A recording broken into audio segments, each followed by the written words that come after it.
Hello বন্ধুরা, কেমন আছো তোমরা? আশা করছি বেশ ভালো আছো। আমি রহমান পলাশ তোমাদের সবাইকে স্বাগত জানাই Go3 8 এ।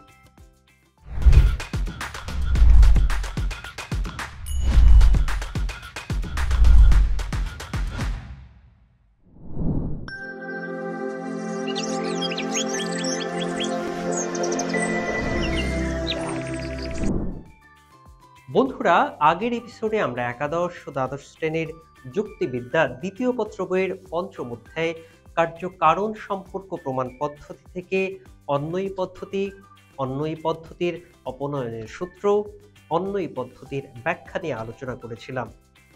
আজ আমরা আলোচনা করব এই অধ্যায়ের নতুন কিছু গুরুত্বপূর্ণ বিষয় নিয়ে। তাহলে চলো বন্ধুরা, আলোচনা শুরু করা যাক। বন্ধুরা, আমরা জানব অন্বয়ী পদ্ধতির সুবিধা ও অসুবিধা সমূহ সম্পর্কে। অন্বয়ী পদ্ধতির সুবিধাগুলো হলো: ১. অন্বয়ী পদ্ধতি মূলত নিরীক্ষণের পদ্ধতি। নিরীক্ষণের পদ্ধতি বলে এই পদ্ধতির প্রয়োগ খুবই সহজসাধ্য। যেসব ঘটনা আমাদের আয়ত্তের বাইরে এবং যেখানে পরীক্ষণ সম্ভব নয়, সেখানে আমরা খুব সহজেই এই পদ্ধতিকে প্রয়োগ করতে পারি। সাধারণ লোকের পক্ষে এই পদ্ধতিকে ব্যবহার করা খুবই সুবিধাজনক। যেমন চন্দ্রগ্রহণ, ঘূর্ণিঝড়, বন্যা ইত্যাদি ঘটনা ব্যাখ্যার জন্য কার্য-কারণ সম্পর্ক নির্ণয় করতে যেয়ে আমাদের পক্ষে নিরীক্ষণের সাহায্য গ্রহণ করা ছাড়া আর কোনো পথ থাকে না। বন্ধুরা, এই ঘটনাগুলো আমাদের নিয়ন্ত্রণের বাইরে থাকে বলে এদের বেলায় নিরীক্ষণ সম্ভব নয়। তাই এদের ক্ষেত্রে আমরা নিরীক্ষণের সাহায্য নিয়ে সফলতার সাথে এই অন্বয়ী পদ্ধতি প্রয়োগ করতে পারি। ২. অন্বয়ী পদ্ধতি কার্য থেকে কারণ এবং কারণ থেকে কার্য উভয় দিকেই গমন করতে পারে। নিরীক্ষণের পদ্ধতি বলে এই পদ্ধতি সমান সফলতার সাথে কার্য থেকে কারণের দিকে এবং কারণ থেকে কার্যের দিকে গমন করতে পারে।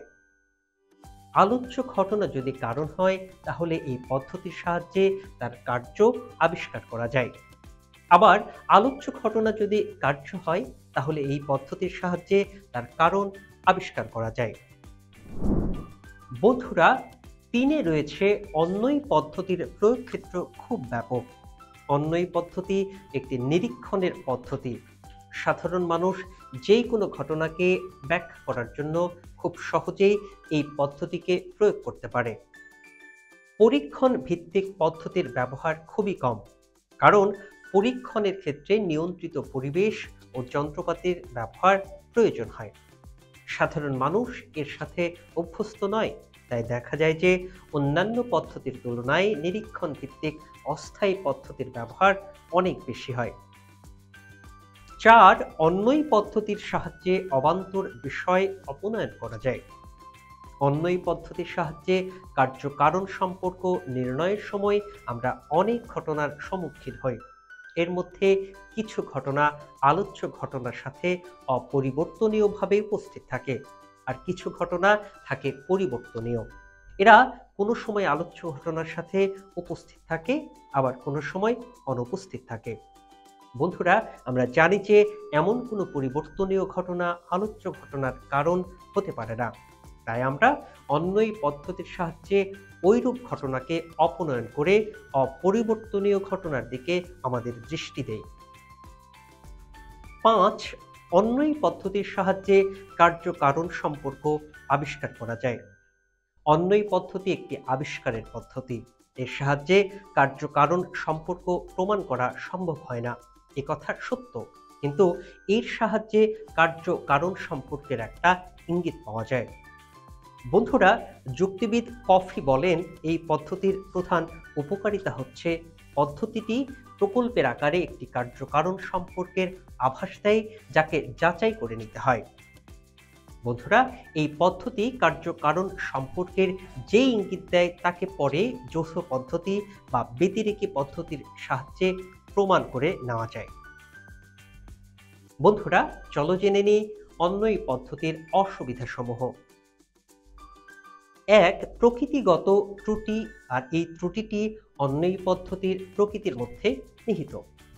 পদ্ধতিটি বহু কারণবাদ দ্বারা নাকচ হয়ে যায়। বহু কারণবাদ অনুসারে একই কার্য বিভিন্ন সময় বিভিন্ন কারণ দ্বারা উৎপন্ন হতে পারে। অন্য এই পদ্ধতির প্রয়োগ ক্ষেত্র এমন হতে পারে যে আলোচ্য কার্যটি বিভিন্ন কারণ দ্বারা উৎপন্ন হয়েছে, অথচ সবগুলো দৃষ্টান্তে একটি অবান্তর বিষয় উপস্থিত আছে। অন্য এই পদ্ধতি অনুসারে এই সাধারণ অবান্তর বিষয়কেই কারণ বলে ধরতে হয়। যেমন ধরো, একজন ডাক্তার লাল সিরাপের সাথে মিশিয়ে কয়েকটি ভিন্ন ওষুধ কয়েকজন ভিন্ন ভিন্ন রোগীকে খেতে দিলেন, তারা সবাই আরোগ্য লাভ করলো। এক্ষেত্রে লাল সিরাপ হচ্ছে সবগুলো দৃষ্টান্তের সাধারণ অবস্থা, তাই একেই আরোগ্য লাভের কারণ বলে গণ্য করতে হয়। কিন্তু প্রকৃতপক্ষে বিভিন্ন ওষুধই আরোগ্য লাভের মূল কারণ, লাল সিরাপ কারণ নয়। এটি একটি অবান্তর বিষয়। 2, অন্যই পদ্ধতির সাহায্যে কার্য কারণ সম্পর্ক থেকে সহ অবস্থান সম্পর্ককে পৃথক করা যায় না। কারণ ও কার্য পরস্পর অপরিবর্তনীয় ঘটনা। কারণ সবসময় অপরিবর্তনীয়ভাবে কার্যের পূর্বগামী হয় এবং কার্য সবসময় অপরিবর্তনীয়ভাবে কারণের অনুগামী হয়। কিন্তু দুটি ঘটনাকে সবসময় একসাথে ঘটতে দেখলেই যে তাদের মধ্যে কার্য কারণ সম্পর্ক থাকবে এমন কোনো কথা নেই। তারা সহ অবস্থিত বস্তুও হতে পারে, যেমন বিদ্যুৎ ও বজ্রধ্বনি। এই ঘটনার মধ্যে কোনো কার্য কারণ সম্পর্ক নেই, আছে শুধু সহ অবস্থানের সম্পর্ক। আর তাই এই দুটি ঘটনা একে অপরের কারণ বা কার্য নয়, এরা উভয়ে অপর একটি ঘটনা থেকে উদ্ভূত, আর সেটি হচ্ছে মেঘের ঘর্ষণ। বন্ধুরা, এই ছিল আমাদের আজকের আলোচনার বিষয়। পরবর্তী ক্লাসে আবার দেখা হবে।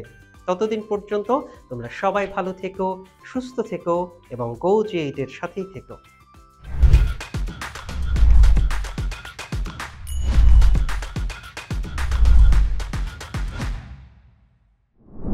বন্ধুরা, এতক্ষণ যা আলোচনা করলাম তা থেকে গুরুত্বপূর্ণ কিছু নোটস জেনে নিই।